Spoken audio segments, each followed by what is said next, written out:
오늘 나누실 하나님 말씀은 사도행전 1장 21절에서 26절의 말씀입니다.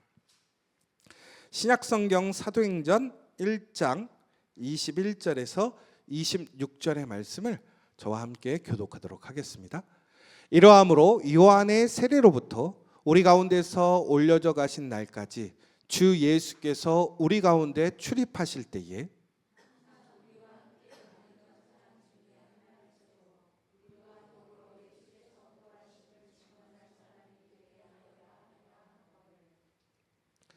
그들이 두 사람을 내세우니 하나는 바사라바고도 하고 별명은 유스도라 하는 요셉이요 하나는 마띠아라.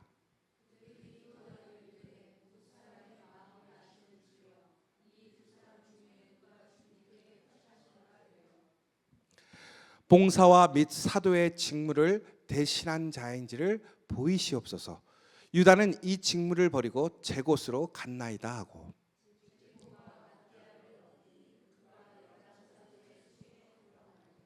아멘.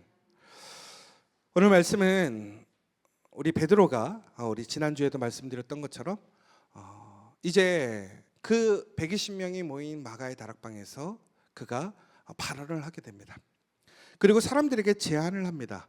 뭐냐면 우리 결손된 제자 한 명을 다시 세워서 우리가 12명의 제자를 다시 온전하게 세우자고 하는 것입니다. 여러분, 우리가 여러 가지 일들을 하다 보면, 특별히 어떤 건축의 일들을 하다 보면 우리가 무엇인가 이렇게 큰 어떤 무너짐이나 문제가 생겼을 때에 그것이 부분적으로 아주 작은 문제일 경우에는 그것을 보수하는 게 낫지만, 아주 크게 아주 그냥 전반적인 그 뿌리를 흔드는 문제가 생겼을 때는 새로 짓는 것이 훨씬 편하게 됩니다.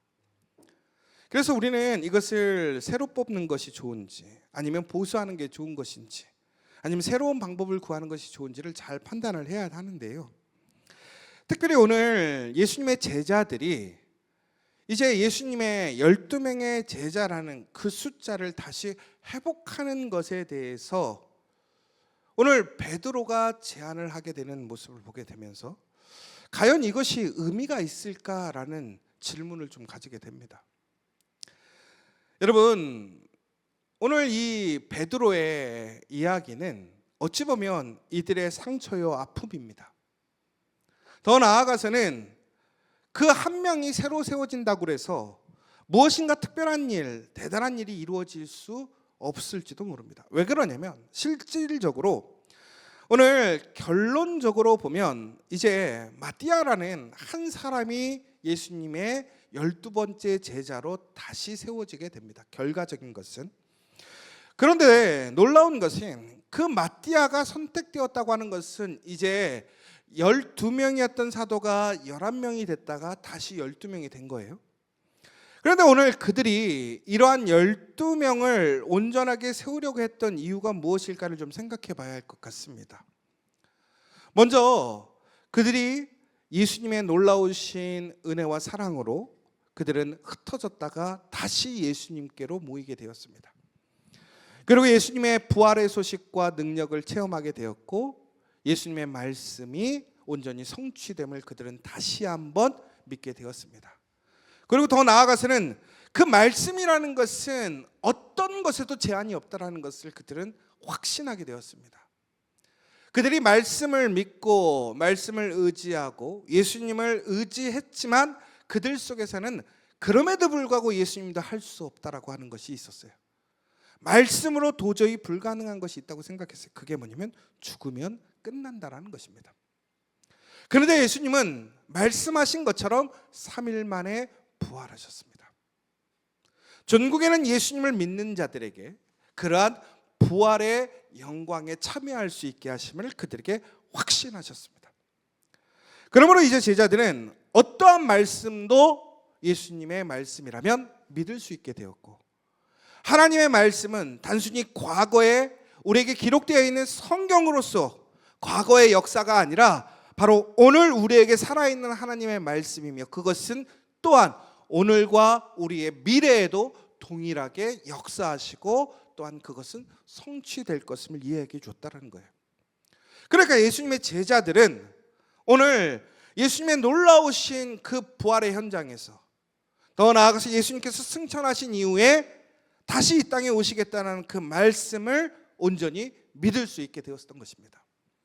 그런데 그들에게 예수님이 명령하셨습니다. 사명을 주셨어요. 뭐냐면 너희는 예루살렘과 온 유대와 사마리아와 땅끝까지 이르러 내 증인이 되리라라는 사명을 주신 거예요. 여러분 생각해 보십시오.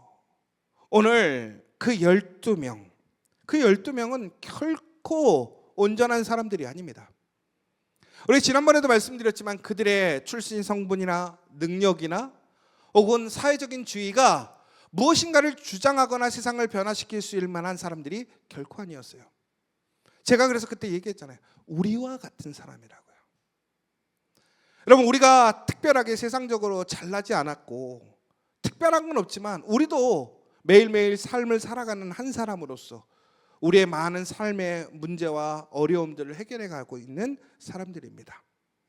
그러나 우리가 우리 가정에서 혹은 우리 공동체에서 우리가 힘써서 일하고 있고 우리의 역할을 감당하고 있지만, 그렇다고 해서 우리가 용산구, 서울시, 대한민국에서 무엇인가를 주장하거나 무엇인가를 변화시키거나 무엇을 인도할 만한 우리에게 역량이 부족하더라는 것이죠.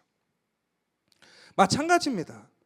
예수님의 제자들도 이제 그들이 은혜를 입었어요.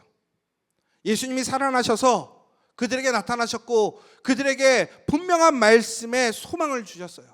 이제 그들은 그것을 믿고 소망합니다. 그러나 현실은 그들은 부족한 자들이라는 거예요.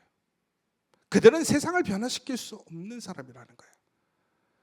그들은 한 사람의 운명도 바꿀 수 없는 그런 일반적인 사람이라는 것입니다.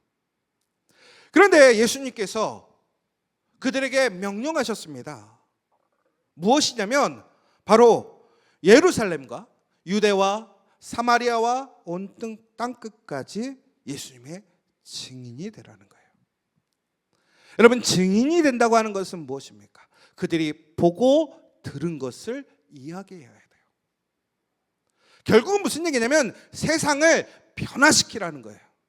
말씀을 선포하고 말씀을 증거하고 말씀의 능력으로 살아가고 행하라는 것이에요. 결국에는 그것에 대한 우리의 부담감은 뭐냐면 변화에 대한 부담감이 오는 거예요. 여러분 우리가 왜 예수에 대해서 이야기를 못하겠습니까? 예수님이 살아나심에 대해서 이야기를 못하겠습니까? 그 말씀에 생명이 있고 능력이 있음을 왜 우리가 이야기하지 못하겠습니까? 그런데 우리가 자신 있게 담대하게 얘기하지 못하는 건 뭐예요? 내가 이야기함으로 그것을 정말로 확증할 수 있을 것인가? 변화를 일으킬 수 있을 것인가? 나 같은 사람이, 나같이 부족한 사람이, 나 같은 죄인이, 나같이 연약한 사람이 내가 세상에서 이야기한다고 세상 사람들이 들어줄 것인가? 아무리 진리의 말씀이라도 내가 부족한데 내가 어떻게 그것을 감당할 수 있겠느냐라는 것입니다. 여러분 그런데 놀라운 것은 오늘 예수님의 제자들은 그들의 능력이나 그들의 의지나 그들의 스킬이 아니에요. 여러분 우리가 정말로 말을 할 때 보면요, 말을 잘하는 사람은 정말 말을 잘하더라고요. 여러분 우리가 그런 거 있잖아요. 제가 어제 어떤 영상을 봤어요. 그 강의하시는 분인데 정말 이분은 같은 말을 해도 정말 들으면 해야 되겠다라는 생각이 들어요. 여러분 우리가요 제가 성경을 읽읍시다, 성경을 읽어야 됩니다 라고 하면 여러분들 어떤 느낌의 마음이 드세요? 또 저러시는구나. 아니 그러니까 제가 성경 읽읍시다 하면 감동이 와요? 그러니까 제가 성경 읽읍시다 이 말에 감동이 오냐고요. 안 오잖아요 솔직하게. 아유 그래 목사님이니까 또 저러시는구나. 그냥 그렇게 넘어가지 않습니까? 그리고 또 이거는 우리는 의무적으로 받는단 말이에요. 의무적으로. 그런데 이것이 바뀌려면 어떻게 하면 감동으로 와야 된단 말이에요. 제가 그 분이 한 얘기가 이런 얘기였어요. 어떤 얘기였냐면, 우리가요 세상에서 지금 제약회사에서 무엇인가를 약을 한번 만들려면 10년 정도가 걸린대요. 한 가지 신약을 만드는데. 그리고 또한 최소한 예산이 1,000억 정도가 들어간대요.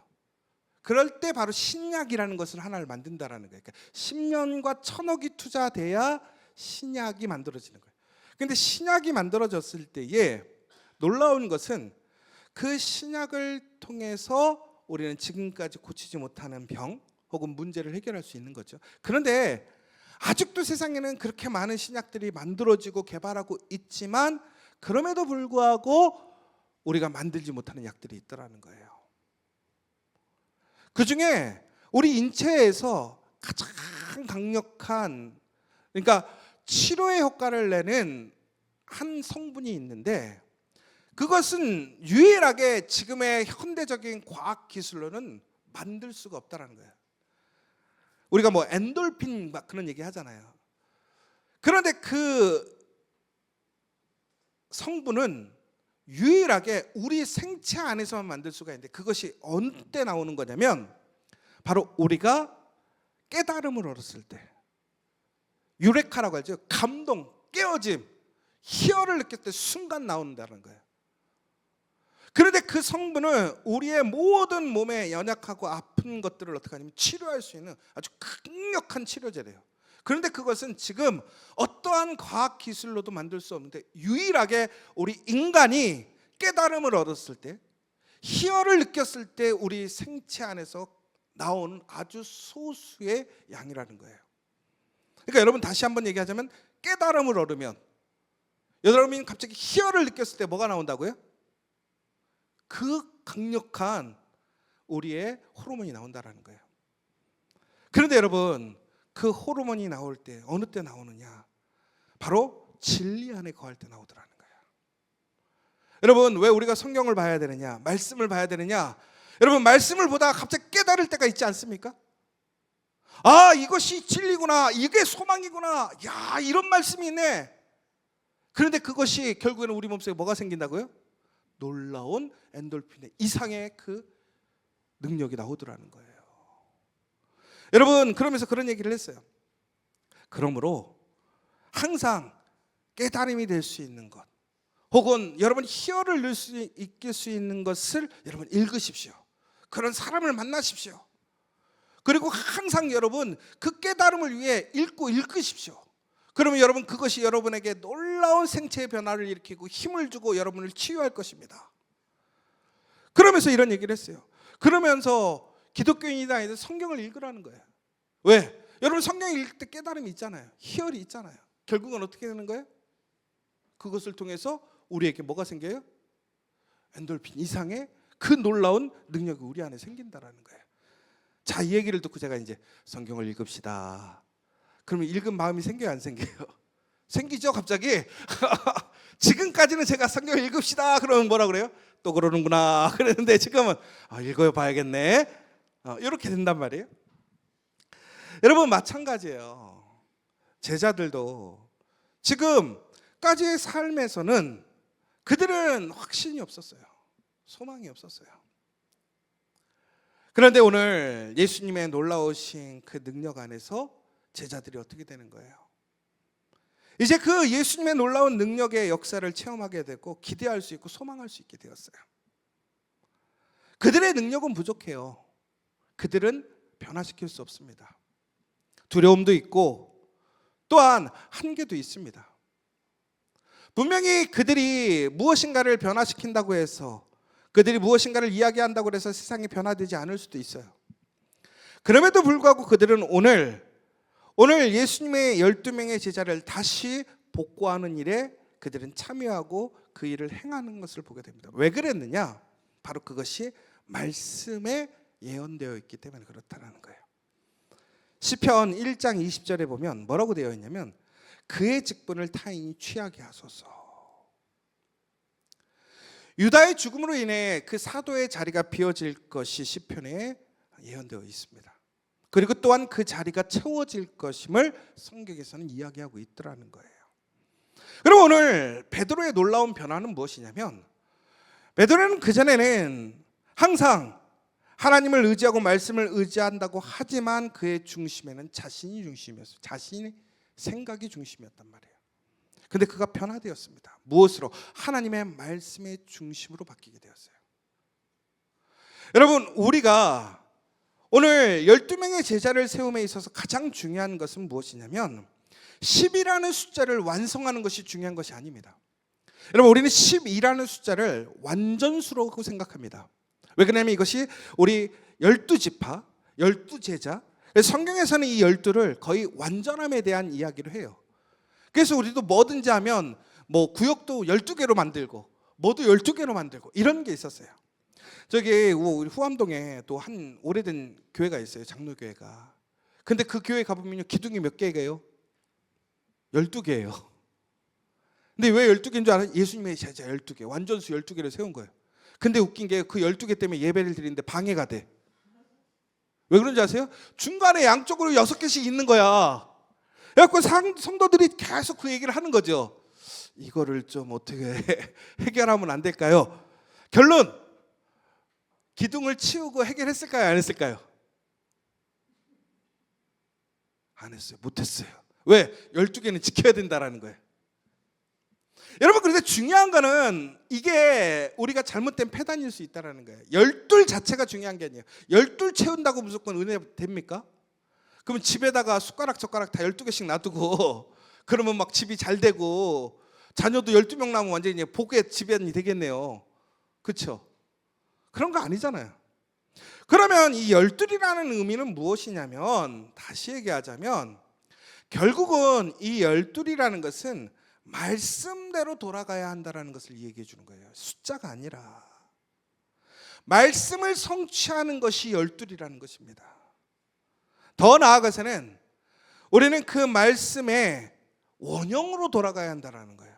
무슨 얘기냐면, 여러분, 이 12명의 제자를 처음 세우신 분이 누구예요? 예수님이라는 거예요. 그러면 왜 12이 중요하냐? 예수님이 12를 세웠기 때문에 중요한 거예요. 만약에 예수님이 8명 세웠으면 어떻게 되는 거예요? 8이 중요한 거예요. 그러면 만약에 예수님께서 8을 세우셨다가 한 명이 나갔으면 무엇을 이루면 돼요? 8명을 이루면 돼요. 그러니까 오늘은 10이라는 숫자가 중요한 것이 아니라 그 말씀에 기록되어 있고 또한 말씀의 원형을 회복하는 것이 우리의 회복의 시작이고 하나님의 권능의 삶, 말씀의 삶으로 나아가는 시작이 된다는 거예요. 다시 얘기하자면 우리에게 하나님의 은혜가 있습니다. 오늘 우리는 예수님의 놀라우신 십자가로 인해 우리는 하나님의 자녀가 되었습니다. 우리에게는 놀라우신 하나님의 신실하신 은혜와 능력이 임하게 되었습니다. 그러면 우리는 이제 다시 우리의 옛사람인 새사람으로 회복되었고 우리는 이제 강력한 하나님의 영적인 자녀들이 되었어요. 바로 이때 우리가 하나님께서 주시는 그 권능의 삶, 능력 있는 삶을 살기 위해서는 우리는 어떻게 해야 되느냐? 우리가 회개하여서 우리가 다시 새 사람이 되었다라는 의미는 무엇이냐면 바로 철저하게 말씀으로 돌아가는 것이고 또한 예수님께서 세우신 그 원형으로 돌아가는 거예요. 여러분, 무엇인가 어렵고 힘들 때, 가장 분별하기 어렵고 힘들 때, 내가 어떻게 행동해야 될지 모르게 될 때 누구를 따라하면 되냐면 예수님을 따라가면 되는 거예요. 예수님이 하신 대로 하면 돼요. 그러면 여러분들 그런 질문을 해요. 그렇게 하면 망하는데요? 그렇게 하면 안 되는데요? 여러분, 그런데 중요한 것은 오늘 베드로와 110명의 사도들이 그들이 놀라운 성령의 은혜를 체험하기 전에 바로 그들이 하나님의 놀라운 부르심 안에서 회복되었을 때의 그 성령의 역사, 그 능력으로 나아가기 위한 그 전조가 무엇이었냐면 바로 말씀 앞에 서는 상이었다라는 거예요. 여러분, 바로 이렇게 될 때 우리는 어떻게 되느냐? 말씀에 참여하는 복을 누릴 수 있다라는 거예요. 여러분, 우리가 말씀 안에 참여할 수 있다는 것이 얼마나 큰 복입니까? 여러분, 이것에 대한 감동이 오십니까? 여러분이 말씀에 설 수 있고 말씀을 접할 수 있다는 것이 여러분 은혜라고 여러분 생각하십니까? 왜 그러냐면 예전에 우리가 지성소라는 곳이 있었어요. 지성소가 뭐냐면 하나님의 말씀을 보관하던 장소고 하나님이 임재하시는 공간이었습니다. 그런데 그 지성소에 들어갈 때는 오직 대제사장만이 들어갈 수 있었어요. 그런데 그 대제사장도 지성소에 들어가려면 어떻게 되냐면 온몸을 성결해야 되고 그의 삶을 성결하게 해야지만 지성소에 들어갈 수 있었어요. 그런데 혹시나 그가 성경에 기록되어 있는 대로 옷을 입지 않거나 혹은 그가 불결한 상태였거나 혹은 그가 영적으로 거룩하지 못한 상태였다면 그는 들어가서 죽어요. 그러다 보니까 그러한 대제사장들이 죽고 나오는 일들이 생기다 보니까 어떻게 했냐면 그 대제사장들 옷 속에 방울을 달았습니다. 그리고 다리에다 꽃끈을 묶어요. 지성소 들어갈 때. 왜? 죽을 수도 있으니까. 근데 들어가서 못 꺼내 나오니까 들어가서 종소리가 안 나면 죽은 거예요. 그래서 끌어당기는 거예요. 여러분, 이처럼 하나님 앞에 쓴다는 것은 결코 아무나 설 수 없는 것이고 거기에는 너무나 힘들고 어려운 책임감과 또한 의무가 함께 하더라는 거예요. 여러분, 성경에 보면 수많은 예언자들, 선지자들이 하나님의 천사를 만나는 장면들을 보게 됩니다. 여러분, 근데 그때 그 사람들이 기뻐했습니까? 아니에요. 그들이 무엇이라고 하면 나는 죽었구나. 하나님 앞에 설 수 없습니다. 왜? 우리는 거룩하지 않기 때문에, 우리는 깨끗하지 않기 때문에, 하나님은 거룩하신 분이기 때문에 그 말씀 앞에 선다라는 것은 결코 우리는 그 앞에 설 수 없다라는 거예요. 서게 될 때는 죽게 되어 있으니까. 그런데 예수님께서 우리를 어떻게 하셨다라는 거예요? 그의 십자가로 우리를 깨끗게 하셨다라는 거예요. 그러므로 우리는 어떻게 되느냐? 오늘 그 말씀에 참여할 수 있는 사람이 되었다라는 거예요. 여러분, 오늘 우리가 그리스도인 되었다라는 것, 하나님의 말씀을 행하고 살아갈 수 있다라는 것, 말씀에 순종하고 살아갈 수 있다라는 것이 단순히 우리에게 의무가 아니라 우리에게 축복임을 기억하시기 바랍니다.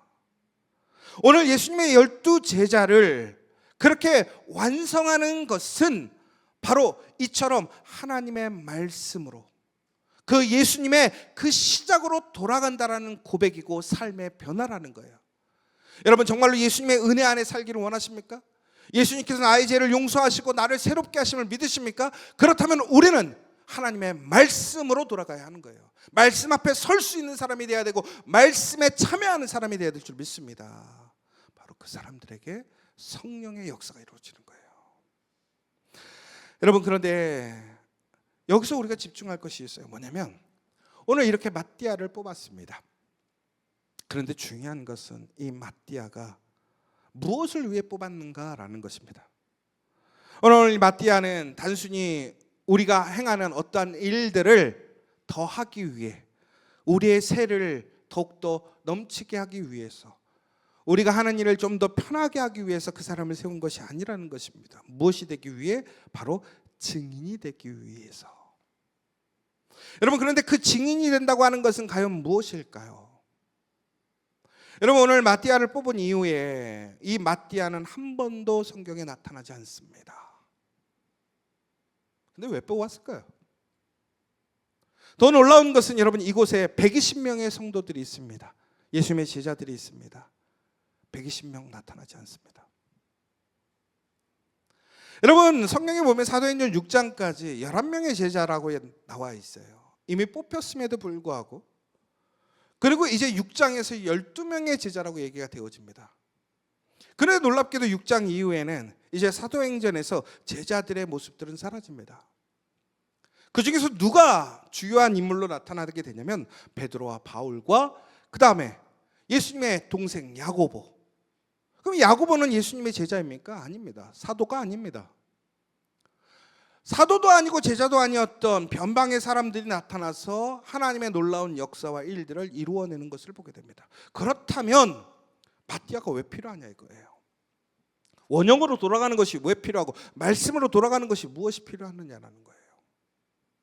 여러분, 여기서 중요한 것은 우리가 말씀으로 돌아간다라는 것은 예수 그리스도의 그 말씀에 처음으로 돌아간다고 하는 것, 말씀에 참여한다고 하는 것을 세상적으로 얘기했을 때 단순히 무엇인가 우리의 이름을 넓히고 혹은 무엇인가 기념비적인 일들을 행하는 것이 아니라는 거예요.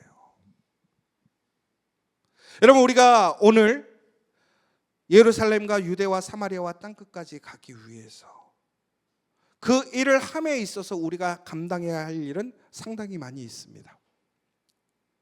그러나 우리가 그 일을 감당하기에는 상당히 부족함이 있고 그들에겐 제한이 있고 한계가 있습니다. 그럼에도 불구하고 그들을 그 자리에 세우신 것은 무엇이냐? 바로 오늘 그 시작을 통해서 우리는 무엇을 행하느냐가 중요한 것이 아니라 그 말씀으로 살아가게 될 때에 바로 성령의 시대가 역사하게 되었다라는 거예요. 그러니까 여러분, 이게 무슨 얘기냐면 우리가 얼마나 특별한 일, 대단한 일을 하는 것이 중요한 것이 아니라 그 말씀으로 담대하게 또한 순종하며 변함없이 살아가게 될 때에 그 다음 넥스트가 있더라는 거예요. 이게 무슨 얘기냐면 여러분, 액츠 29라고 아십니까? 이게 뭐냐면 사도행전 29를 행하자라는 얘기예요. 무슨 얘기냐면 사도행전은 28장까지밖에 없습니다. 그런데 온누리교회에 돌아가셨던 그 하영주 목사님이 이제 우리 교회는 사도행전적인 교회가 돼야 됩니다, 선교적인 교회가 돼야 됩니다 라고 얘기를 했더라는 거예요. 제가 주창하는 어떤 선교적 교회, 사도행전적 교회의 어떤 모델이 되고 있는데요. 여러분, 그런데 사도행전적 교회, 선교적 교회는 무엇입니까? 증인이 되는 교회예요. 예수님의 부활의 은혜로 그 새 생명을 얻었던 사람들이 세상 땅끝까지 그 복음을 증거하고 교회를 세우고 다시 오실 예수님을 기다리는 공동체가 되는 것이 액츠 29라는 거예요. 그런데 액츠 29는 28장에서 끝난 사도행전에서 끝나는 것이 아니라 바로 29장을 바로 우리가 그 한 사람으로 써 나가며 세상 땅끝까지 그 예수님이 오실 때까지 교회를 세워가야 하는 이야기를 써내려가자. 이것이 액츠 29라는 얘기죠. 그런데 액츠 29가 되려면 그 앞에 한 가지 전제가 있더라는 거예요. 뭐냐면 D12가 있어야 된다는 거예요.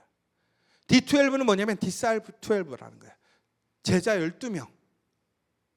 무슨 얘기냐면 액츠라는 것은 성령의 시대, 권능의 시대, 지금까지 상상할 수 없었던 평범한 사람들이 놀라운 성령을 통해서 복음을 선포하고 증거하고 권능을 행하고 역사를 일으키고 정말 볼품없던 사람들이 능력을 행하는 그런 모습들을 보게 되거든요.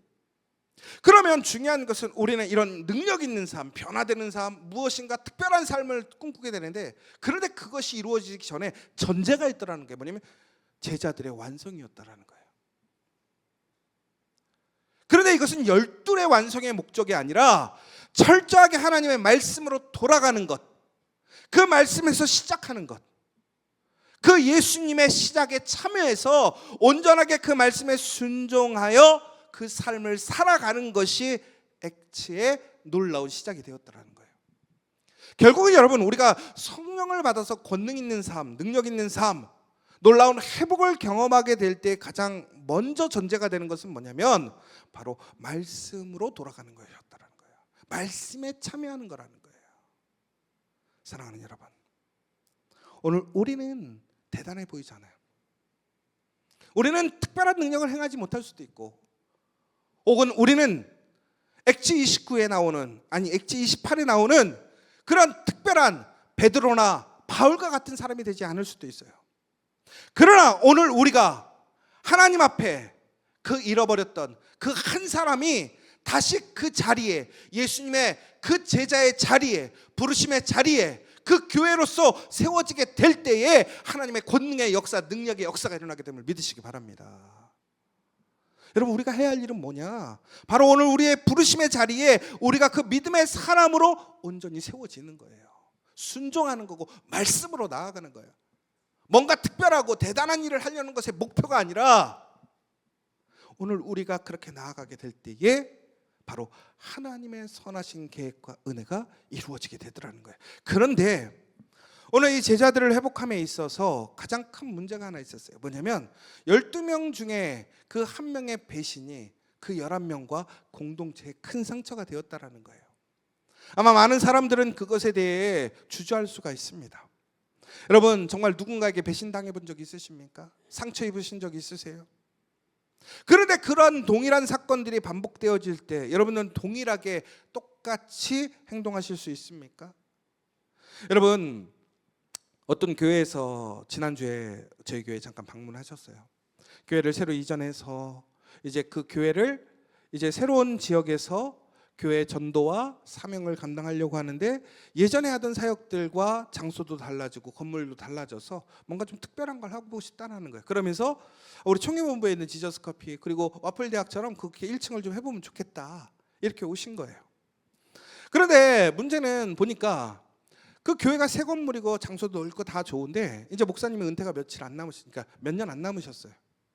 거기다가 그곳에는 지금 장년들이 많아. 나이 드신 성도님들이 많이 있어. 그러다 보니까 그것을 무엇인가 목사님이 책임지고 운영하기는 쉽지는 않고, 그래서 제가 이렇게 얘기를, 아니면 교인 중에 비전이 있거나 소망이 있는 사람들을 한번 해보시면 어떠세요? 라고 얘기를 했더니 이렇게 얘기하시는 거예요. 그러려고 했는데 예전에 본인이 교회에서 그러한 사역들을 하시면서 교인들과 함께 교회 공동체 사역을 했는데 오히려 그것이 문제가 되더라는 거예요. 어려워지더라는 거예요.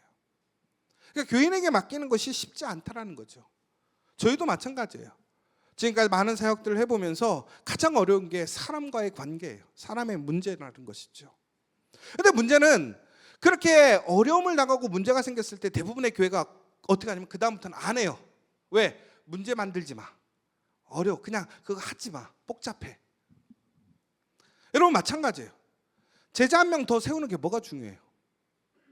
오히려 잘못 사람 하나 들어오면 더 문제가 생기는데, 오히려 지금 방금 말씀드린 것처럼 11명에서 12명 된다고 그들이 더 큰 역할을 하는 게 아니란 말이에요. 그리고 무엇인가 마띠아가 들어왔을 때, 마띠아는 여러분 지금 보시는 것처럼 듣도 보도 못한 사람이에요. 예수님을 쫓아다니는 무리 중에 있었습니다. 예수님의 사역을 본 사람이긴 해요. 그러나 그가 무엇인가 세상적으로 뭔가 특별하거나 재원을 갖고 있거나 유명한 사람도 아니란 말이에요. 인플루언서도 아니란 말이에요. 달변가도 아니란 말이에요. 그런 사람 하나 추가된다고 해서 오히려 얻는 유익보다는 그 사람이 가지고 있는 리스크가 더 크다는 말이에요. 여러분 같으면 하나 더 늘리는 게 낫겠어요? 안 늘리는 게 낫겠어요? 제가 1부 때도 잠깐 우스갯소리를 얘기했죠. 오히려 빈 자리가 있어야 기억되지 않습니까? 11명으로 살아가야 12명을 왜 안 채워? 그러면 우리의 약점이야, 아픔이야, 상처야. 그러니까 우리 항상 겸손해야 돼. 우리 항상 반성해야 돼. 이렇게 살아가지 않겠습니까? 그런데 여러분, 그럼에도 불구하고 우리는 오늘 12명을 세워야 하는 거예요. 제자들도 쉽지 않았단 말이에요.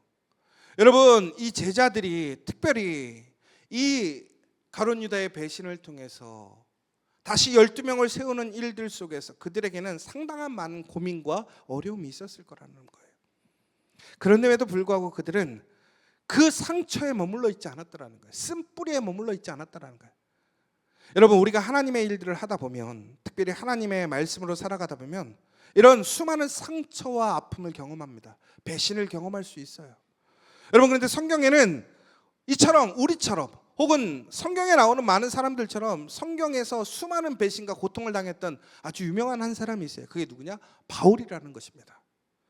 여러분, 바울은요, 여러분이 잘 아시는 것처럼 1차, 2차, 3차 전도 여행을 통해서 수많은 교회를 개척했고 수많은 사람들을 변화시켰고 복음을 증거했던 사람입니다.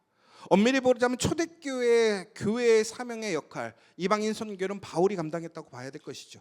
그랬던 바울은 상당히 능력 있고 수많은 사람들을 변화시켰습니다. 그런데 그 와중에 그가 상처가 없었을까요? 어려움이 없었을까요? 아니에요. 디모데후서 4장 10절에서 11절의 말씀을 보면 이렇게 되어 있습니다. 데마는 이 세상을 사랑하며 나를 버리고 데살로니가로 갔고, 그레스게는 갈라디아로, 디도는 달마디아로 갔고 오직 누가만 나와 함께 있느니라. 무슨 얘기냐면 오늘 바울이 그 얘기예요. 다 나 배신하고 떠난다라는 거예요. 힘들어서 가는 거예요. 자기의 생각으로 가는 거예요. 결국은 뭐예요? 외톨이에요, 외톨이. 그런데 이것이 일상적으로 반복되었더라는 거예요. 여러분, 하나님의 일을 하면서 힘을 얻기보다는 오히려 상처받고 마음에 어려움을 당하고 배신을 당한다고 하면 여러분들 하나님의 선한 일을 행하시겠습니까? 그런데 오늘 바울은요, 그것이 큰 상처였음에도 불구하고 그 고통을 숨기지 않습니다. 자신의 연약함도 드러내고 있습니다. 그런데 그는 오늘 이렇게 얘기합니다. 우리 디모데후서 4장 16절에 17절에 보면 이렇게 얘기합니다. 내가 처음 변명할 때 나와 함께한 자가 하나도 없고 다 나를 버렸으나 그들에게 허물을 돌리지 않기를 원하노라. 주께서 내 곁에 서서 나에게 힘을 주심은 나로 말미암아 전도의 말씀이 온전히 전파되어 모든 이방인이 듣게 하려 하심이니. 결국엔 여러분, 분명히 하나님의 일을 하면서 우리가 경험하게 될 상처와 아픔과 리스크가 있더라는 거예요. 그런데 그것을 쓴뿌리로 남겨두는 것이 아니라 오히려 그럼에도 불구하고 다시 하나님의 말씀에 순종하고 하나님께 맡기더라는 거예요. 그리고 자신의 사명으로 나아가더라는 거예요. 바로 그렇게 될 때 하나님은 어떻게 하시느냐? 그 바울을 위로하시고 동행하시고 힘이 되시고 능력이 되셨더라는 것입니다. 디모데후서 4장 18절에 보면 이렇게 되어 있습니다. 주께서 나를 모든 악한 일에서 건져내시고 또 그의 천국에 들어가도록 구원하시리니 그에게 영광이 세세 무궁토록 있을지어다. 아멘.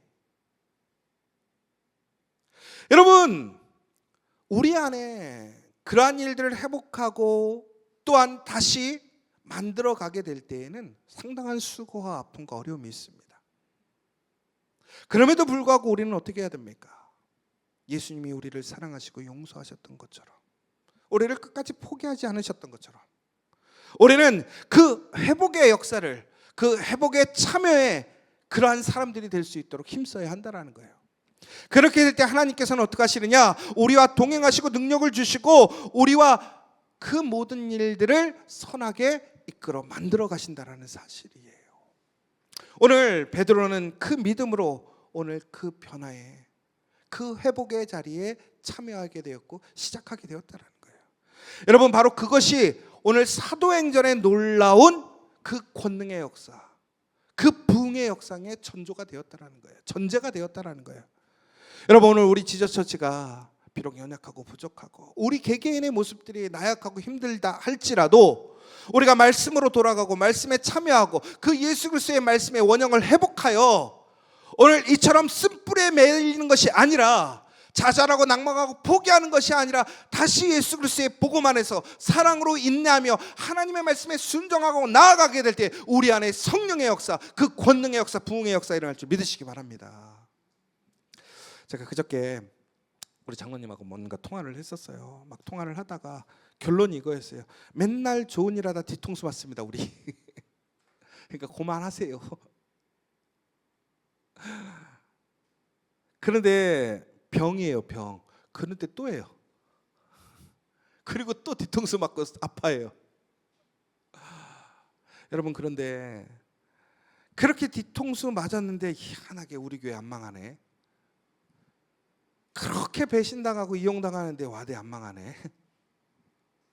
왜 그렇죠? 하나님이 도우시기 때문에 그래요.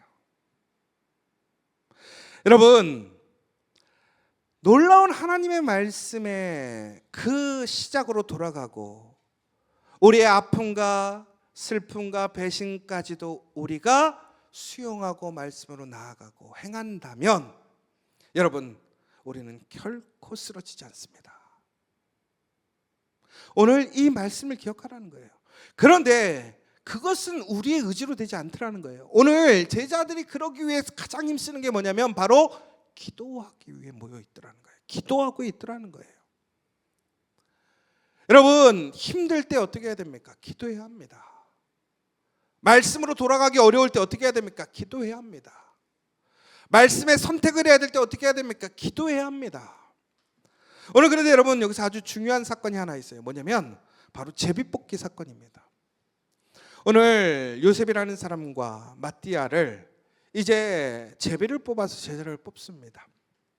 제비라는 것은 뭐냐면 여러분이 잘 아는 것처럼 종이를 집어넣고 뽑는 거예요. 여러분, 이 제비를 뽑는다는 행위를 통해서 요즘도 무엇인가 큰 일을 할 때 제비를 뽑아야 된다고 얘기하는 사람들이 있고 그렇게 하고도 있습니다. 여러분, 그러면 우리가 성경적으로 하는 것이 우리 교회에서 다음에 장로님을 뽑을 때는 제비 뽑기 해야 될까요? 이게 성경이잖아요. 말씀대로 가자면. 근데 아이러니한 것은 바로 이 사건 이후에 제비 뽑기가 안 나와요, 성경에 이제는. 왜 그런지 아십니까? 제비를 뽑으려고 했던 것은 아까 12명의 그 숫자와 동일한 거예요. 그 제비 뽑기 자체가 중요한 게 아니고 12이라는 숫자가 중요한 것이 아니라 그 핵심이 뭐냐라는 거예요. 제비 뽑기를 한다는 것은 내 생각, 내 의지가 아니라 누구에게 맡긴다는 거예요. 하나님께 맡긴다는 거예요. 그런데 이제는 어떤 것이 변화되었느냐? 성령이 오셨다라는 거예요. 성령이 나를 인도해 주신다라는 거예요. 그럼 다시 얘기하자면 우리가 기도를 통해서 우리는 구해야 하고 성령의 인도하심을 따라가게 된다면 우리는 어떻게 되느냐? 온전의 회복의 역사를 경험하게 되는 것이고 바로 놀라운 그 사도행전의 그 성령의 시대의 주인공이 될 수 있다는 거예요. 사랑하는 여러분, 우리는 분명히 부족하고 연약합니다. 그러나 오늘 다시 그 말씀으로 돌아가서 말씀을 회복하고 말씀에서 시작하고 철저히 말씀을 붙들고 그곳에서 다시 실패와 상처와 아픔이 있을지라도 말씀을 행한다면 우리에게는 그 성령의 인도하심을 통해 권능의 삶, 능력의 삶, 승리의 삶이 될 줄 믿는 저와 여러분 되시기를 간절히 소망합니다. 오늘 시간 우리 함께 기도했으면 좋겠습니다.